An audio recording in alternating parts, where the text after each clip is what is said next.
So yeah, we are live now. We are live. We are live. I'm so excited. We are live. So please, if you have questions, just drop them in the comment section. This will just be a very, very brief live stream. Yes, it will be brief because I have to go back to work. I have to go back to work. So it's going to be brief. Let me first of all introduce myself. I am by name adaemeya, popularly known as Dr. Besa, and I am a public health physician here in Ebonyi State, Nigeria. And in today's show, Dr. Bisa's show, this is our first episode for the year. If you can remember when we did that of last year, I said by His grace we'll be doing it every week, where we'll share tips to help us. As a public health physician, our major goal actually is to help people live a better life, giving people education on how to live life better, on how to be healthy. So that's majorly what my field of study does. So today is going to be a health education. We are going to be educating ourselves. It's going to be a series. So I'll be taking maybe one or two ailments today. I'll be taking one or two ailments. Welcome, ma. That's my boss on YouTube. Priscilla Canis Obi. You're welcome, ma. I'm so glad to have you with me. I'm so glad to have you with me. This is the best plug for your natural health products. Don't worry, I'll be talking about so many things, and she's your best plug, I tell you. So enough of the introduction. Most of us know me. So today we are going to be starting very fast because it's going to be a very short section. So I'm going to be listing, telling us some disease conditions or some health conditions and their natural remedies, things that we can actually do at home. You're welcome, Emeya Steven. That's you on Facebook. Thanks for waving at me. You're welcome. So let's get right into this lecture. It's a lecture. I'll be looking at my book. I'm with my book here, so I'll be looking at it from time to time. So finally, welcome to Dr. Besa Show. This is our first show for 2021. And the first illness or ailment on our list today is cold and catarrh. Cold and catarrh. So cold and catarrh, like we know, this is just the period. It's usually is common in the during the dry time of the year. Like we in Nigeria, we're already in the dry season between November, and it usually runs all through the year. It usually runs all through the year. Someone says she's not seeing me. I am doing something right on YouTube. Those on Facebook are seeing me, but it's YouTube that I don't know. Please, Sister Happiness, can you see me? Welcome, my lovely sister. That's my sister. She's in the house. Please just let me know if you can see me and and if you can hear me too. Please, I would like to know. Can you see me? Can you hear me? I would like to know whether you can see me and you can hear me loud and clear so I can continue. Can you see me? Can you hear me?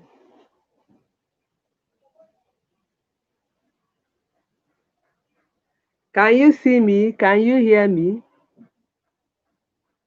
Okay, I think I'll just continue. So, like I said, the first element we are taking. Okay, yes.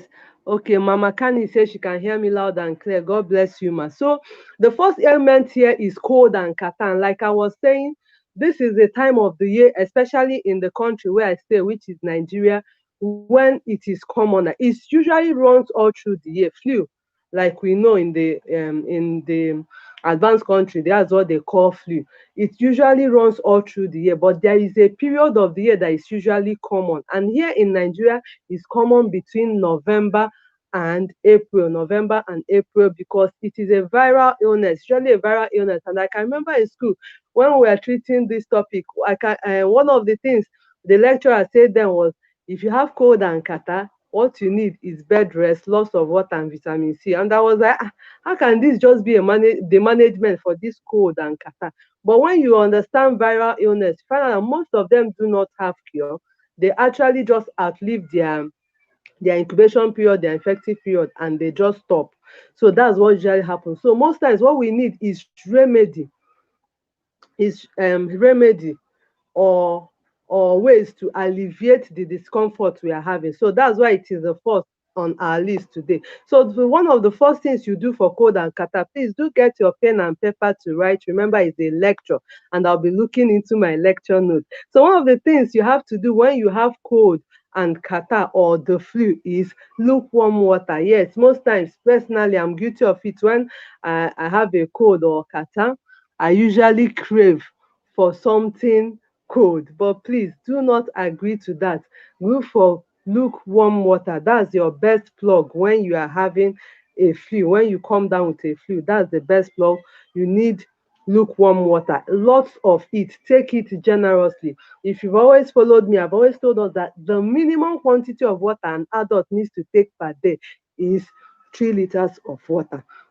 So you then on top of when you have cold and catarrh, you need lots of water. Why? You are losing fluid in form of the phlegm coming out. If you are coughing, all those things are fluid that you are losing. So you need to replace it. And you also need fluid to flush out the virus that might be in your digestive tract. So that is why lukewarm water is very important. Now, to other natural remedies that are very, very good. One of the things that are very good is garlic. Garlic is very, very good for someone who is down with fluid. You can decide to chew it, you can decide to blend it, you can decide to maybe mix it with other things that I'll be listing later. So garlic is very, very important for someone who is down with the flu. You can chew it maybe 4 or 5 cloves in the morning, 4 or 5 in the evening, and you drink water with it. And it is the best. Why I said morning and evening is because of the smell. It has an awful smell. Many people do not like the smell. So that is why I said you can take it morning and evening, but you can as well take it anytime during the day. And thank God now we have so many people, like I told you, um, in one of the natural supplement brand that I'm an ambassador, a distributor, we have already blended garlic with nothing added to it, nothing added to it. So you can actually buy it and just scoop it into a cup of hot water and take it like tea. So we have garlic now coming in powdered forms. And if you are interested in it, do well to get into the DM and let me know. So I'll tell you how you can get one. So we have blended garlic. You can also use the fresh garlic too.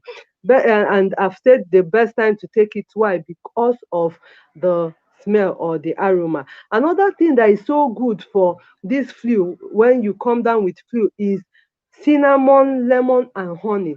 A mixture of cinnamon, lemon, and honey. Now, how do you mix it?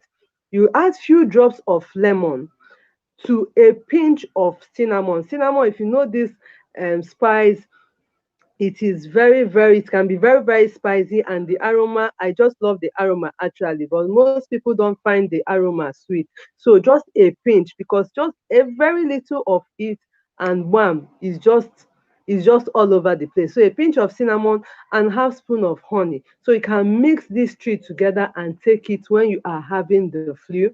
I said few drops of lemon, a pinch of cinnamon, and half spoon of honey. These three, when mixed together, can help alleviate the discomfort that actually comes with the flu or with cough and catarrh.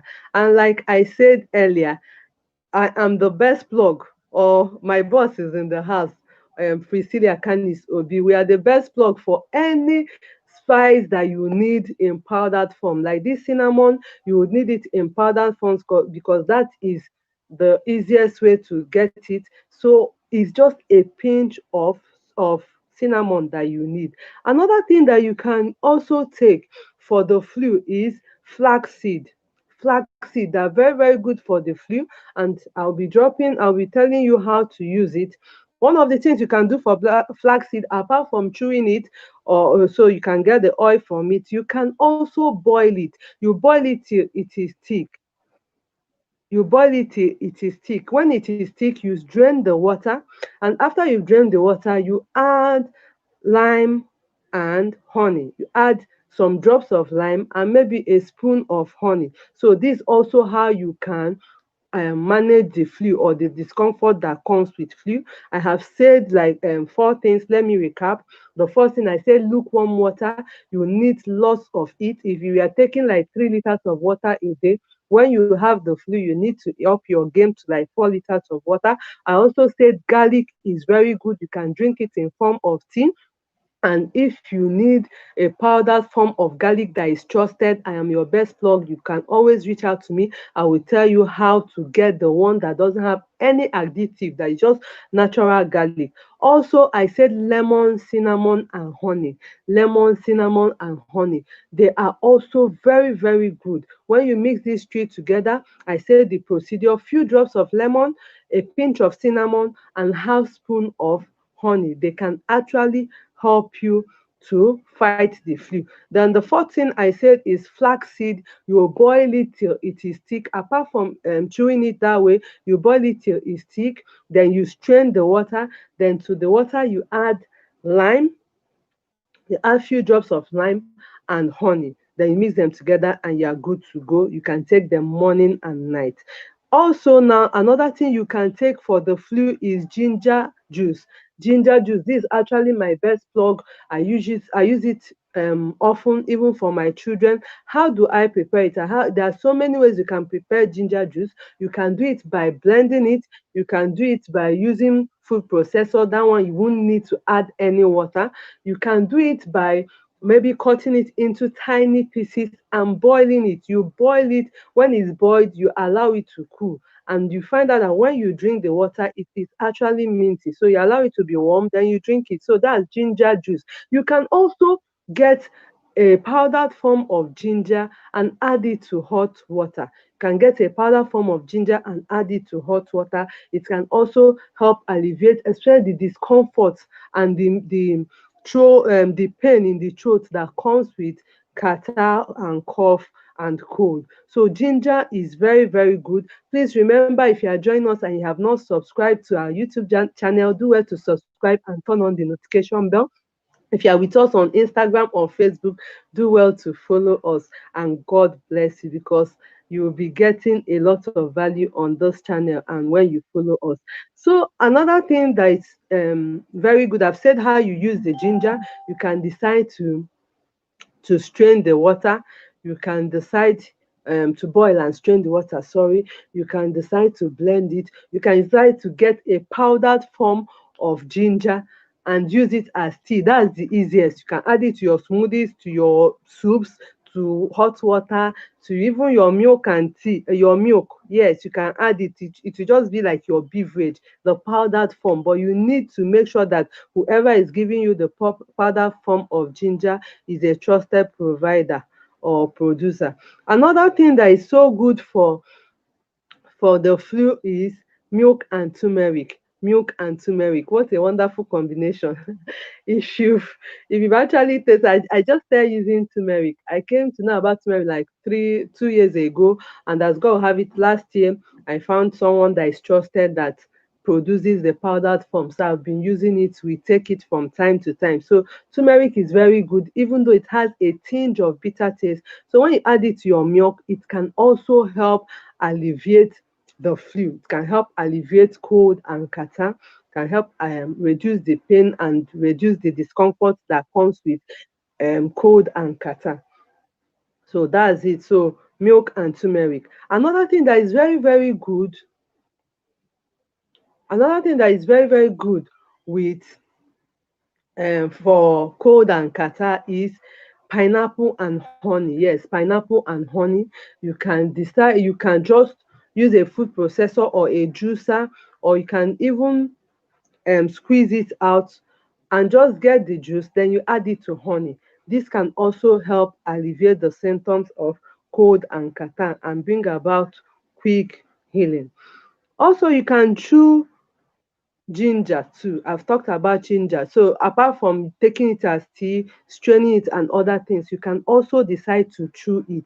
It is very, very good for cold and catarrh. You can decide to chew it all day. In fact, there was this time I really had cold and catarrh. I'm someone that is hypersensitive. I'm allergic in the medical term. So during one of my flares, I devised a means of chewing ginger and garlic and ginger and garlic. And what did I do? I chew both of them together. Then I add vitamin C so that it won't be so hot. So I just cut a tiny bit of ginger, a tiny bit of garlic with vitamin C, and maybe any sweet that too can just enter my mouth, and I carry them. I suck on it for some time before I swallow it. So it also helps my mouth not to, when I talk, you won't hear perceive the this thing of ginger. It won't be so strong. The ginger and garlic, it won't be so strong. So that's another hack you can do if you are really down with the flu and you need to eat them during the day. You can just, maybe this tom this has sweet, you put them and with the garlic and ginger and just suck on them for a while. Another thing you can do that is very, very good is honey, lime, and warm water. Honey, lime, and warm water, they are also good. Like we said, just a spoon of honey is okay, a cup of hot water, and some drops of lime. They are very, very good. Another thing that can help alleviate the pain, especially the throat pain that comes with cold and catarrh, is salt gargle. That's, you gargle salt water.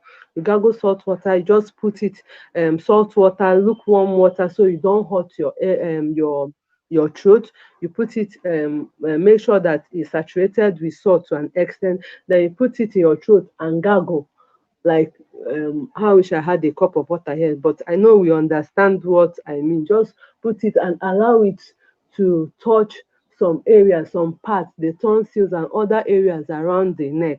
It can also help alleviate even inflammation. So salt water gargle is very, very important. Please remember, if you have not subscribed, do well to subscribe on our YouTube channel, and if you have on the Instagram, do well to follow us, and Facebook, do well to follow us as well. So what else? So now let me quickly tell us the things we should avoid, so as to prevent this cold and catarrh, or when you're having a flu, to prevent it. Number one, please avoid caffeine. Avoid caffeine. Whatever that contains caffeine, please do well to avoid it, because it can actually worsen the situation. So let me just quickly give a recap. Yes, when you're a children teacher, you keep repeating and repeating. So please bear with me till I get used to teaching adults once again. So number one, I've said like 7 things we can do. Remedies, home remedies, natural remedies, do it yourself remedies you can do in order to alleviate this particular condition we're talking about, which is cold and catarrh, or the flu, or flu in in the medical term. We number one, I said lukewarm water. You have to drink lots of lukewarm water.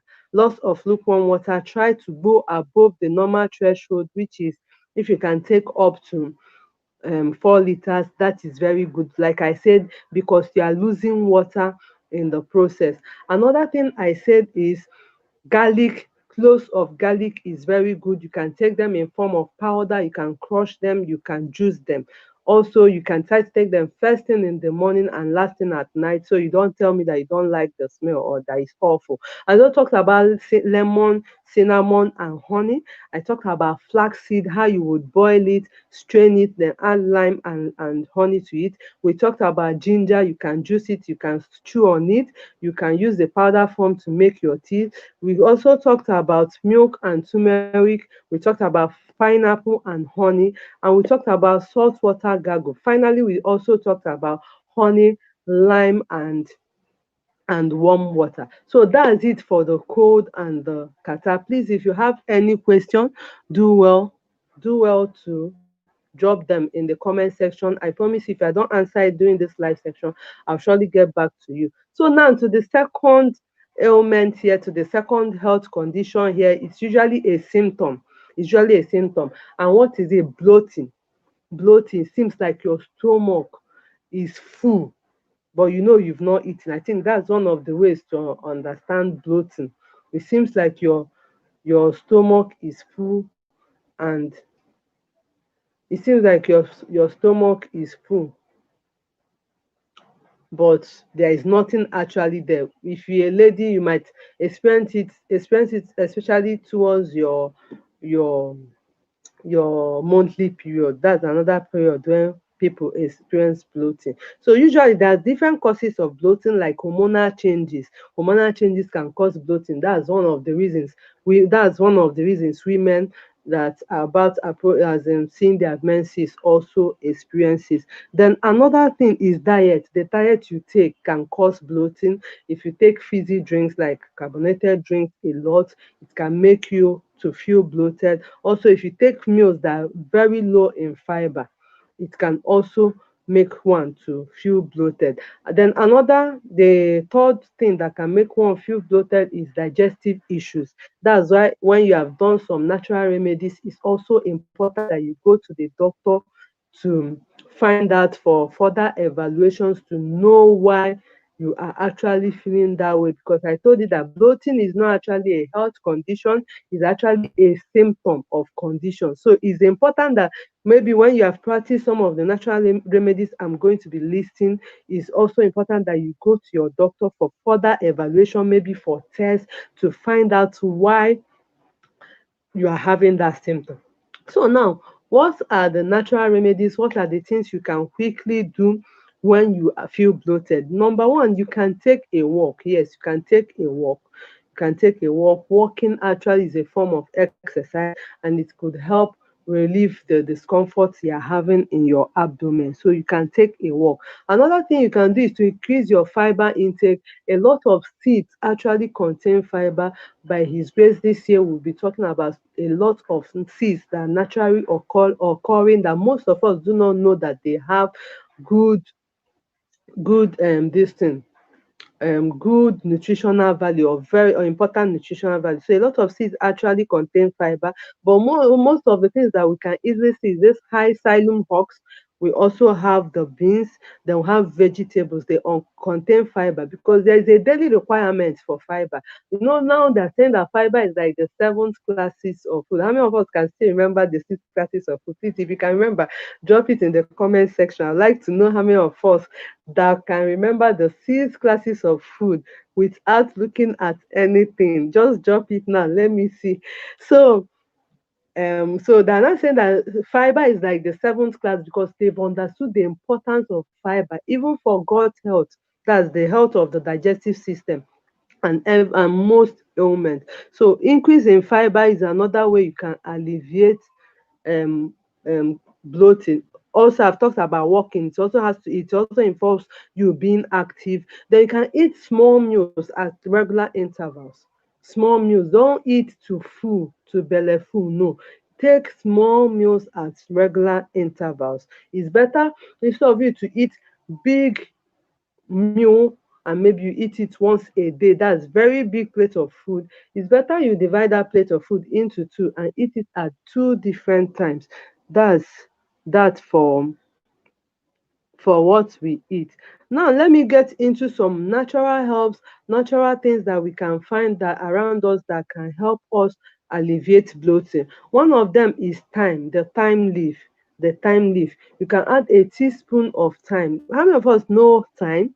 Thyme that we add to our meat stock. Yes, it has another thing. It has so many health benefits. So one of it that we'll be discussing today is for bloating. So you can add a teaspoon of thyme in hot water and allow it to sit for 5 minutes. Then you take it. Yes, thyme. Yes. My brother, welcome, welcome, welcome, the Baron. You're welcome to this live stream. Yes, the time we add to our meal. Nobody is telling me the six classes of food. Is well. Oh. Have we forgotten it in primary school or secondary school? When last did you hear about it? Also, there is this leaf we call in Igbo otazi leaf. I thought I forgot to go look for the botanical name. So otazi leaf, you can Google it. Otazi leaf and scent leaf. You can actually mix both of them, blend them, and and drink the juice. You can also juice them with juice machine or with food processor. You can also maybe rub them and use water to wash out the juice too. There are so many ways you can prepare them. But drinking them, when you drink it, it can help alleviate bloating. Thanks, my sister. Happiness. Thank you, thank you, thank you. She said, I'm looking fine. Thank you very much, my sister. So another naturally occurring um, um, occurring oil that you can use for bloating is peppermint oil. This oil is very, very good for gut health. Gut, I mean gut, that's for digestive system. Peppermint is very, very good. It's good for constipation. And now we're talking about bloating, of which bloating is a symptom of constipation. So peppermint oil is very, very good. Just half a spoon, you are good to go. It's very, very good for even cleansing the gut. It helps in flushing out, detoxifying the gut. Let me use that word. So peppermint oil is very, very good. Very, very good. You can also use water with freshly squeezed lemon. They are very, very good for the digestive system or for the gut. Ginger too, with freshly squeezed lemon and water, very, very good for the gut. So bloating, like I said, is a symptom of irritable bowel syndrome, is a symptom of constipation, is even a symptom of stress too. So that's why another way to reduce bloating is to control stress, try to manage stress. Now, other ways, other things you can do to prevent bloating is to eat potassium rich foods. Potassium rich foods. Example is banana, potassium rich food. And a good example, a typical example of something that we see around us is bananas. So it is also good. Fennel seeds. Fennel seeds is also good because it contains oil. It's advised that if you experience bloating a lot, you can decide to take fennel seeds before eating and after eating, you take them. Then also ginger is very good for bloating. Ginger is very important. In fact, ginger, no, most people don't like ginger, and that's why I like talking about it. I like promoting, especially this powdered form I found from Nature First products. I've told you I'm a distributor, like I said earlier. So if you need it, just do well to drop it in the comment section or go to the DM either on Instagram or Facebook, and I'll be there to tell you how to get yours. So ginger is very, very important. If you can see, if you can remember, I talked about it when we talk about cold and catarrh, and now we are repeating it again. Now, what do you need to do to prevent this bloating? Another thing is coffee.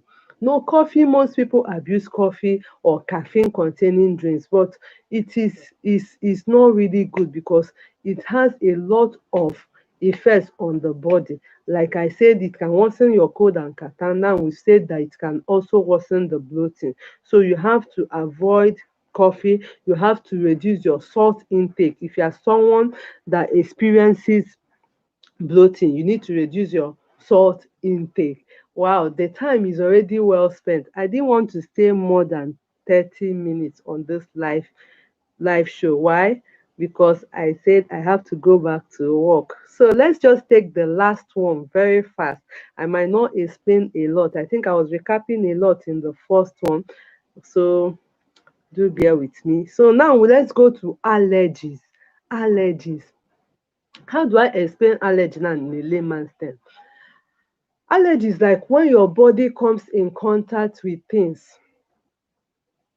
with foreign, it can even, you can even be allergic to things also your body produces. That's when we talk about autoimmune diseases. But I don't want to just buzz with the big medical ground. Let me just go to the common allergies we have. It means that when your body comes in contact with foreign substances, it starts reacting. It is angry with it, and most times allergies can manifest in form of this cold and catarrh we have talked about. Can manifest in form of itching, skin reactions, and so many ways. They are actually deadly forms of your body reacting to foreign things. That's what we call hypersensitive disorders. So we can have hypersensitive airways, which is what I talked about. Cough and catarrh is a symptom. So now when I talk about allergies as a whole, there are so many allergies that are food allergies. But for today's lecture, we are basically talking about allergies in general, especially the ones that have to do with the airways. They have the ones that have to do with the airways. That's what we are talking about. And there is this thing, a chemical our body produces when there is an allergic response, and is that chemical majorly that causes the allergic response, especially for our airways, and makes us to sneeze. Like most of us, when you come in contact with dust, these are examples of allergens.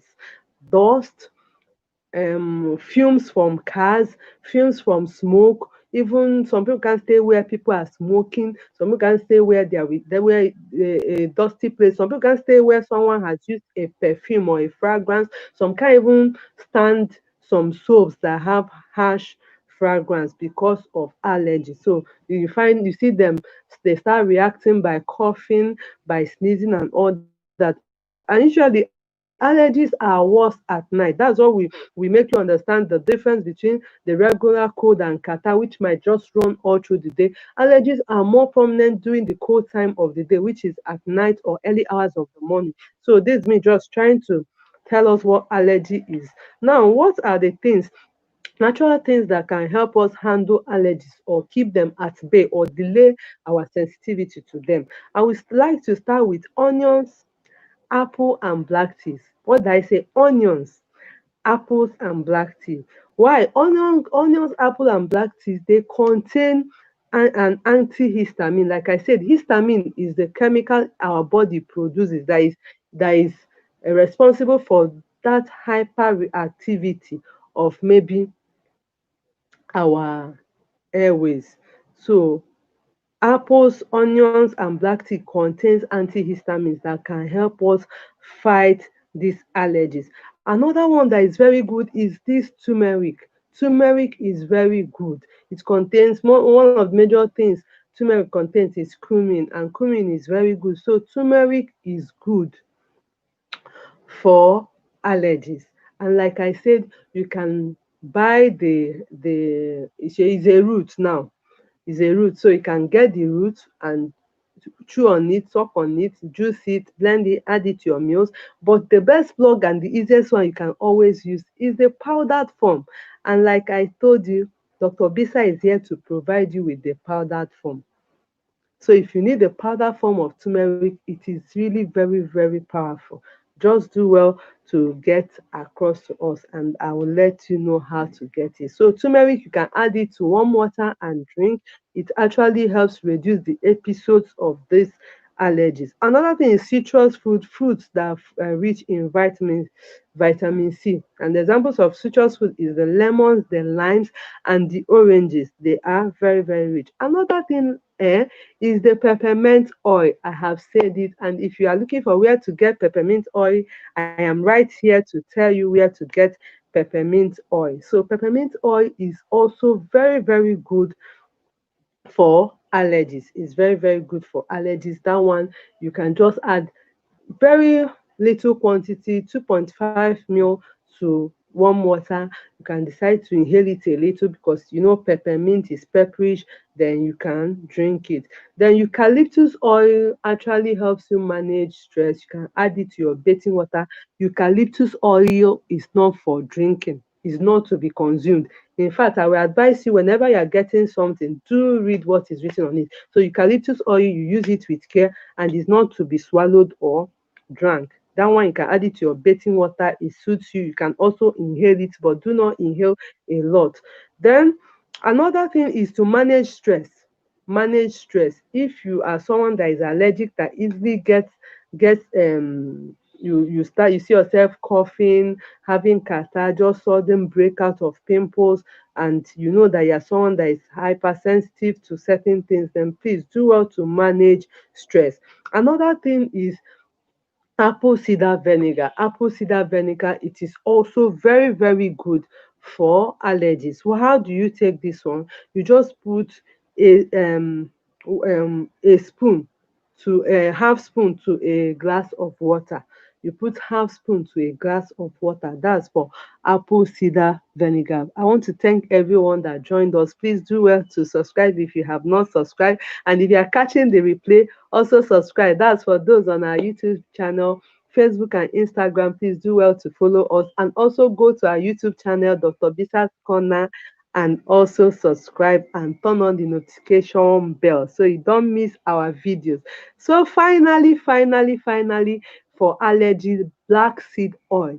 Black seed oil. I also know your best plug for this oil. So far I have mentioned black seed oil, apple cider vinegar, onions, apples, black tea, turmeric, peppermint, eucalyptus oil, and I also say that we should try to manage stress. Try to manage stress. I think this is where we'll be stopping for the part 1 of this natural remedies. This is where we'll be stopping for today, so I can quickly take questions. I don't know whether we'll have any questions. I don't know whether anyone. Yes, ma. And mommy Priscilla. Yes, you can boil flax seeds, and it's usually, when you boil it, it's usually sticky. You just strain it and now add to it the this thing, um the lime and honey. That's for cold and catarrh. So does anybody have any questions? Any questions? God bless you. God bless you, Baron. God bless you, Emeya Stephen. God bless you, my people.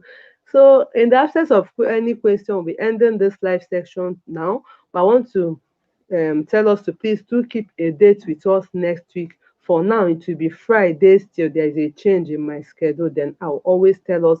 But we hope that this year we'll be doing live videos at least once a week, so we can educate ourselves on how to prevent certain illness, and also discuss about certain other illness. So if there's any question or anything you would love us to discuss on Dr. Besa's show, because that's the name of the show, please do well to send them to me inbox via my Instagram handle at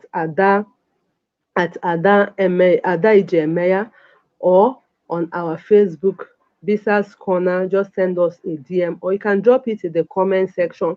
Maybe a question, something, a topic you need us to talk about. Please do well to drop them.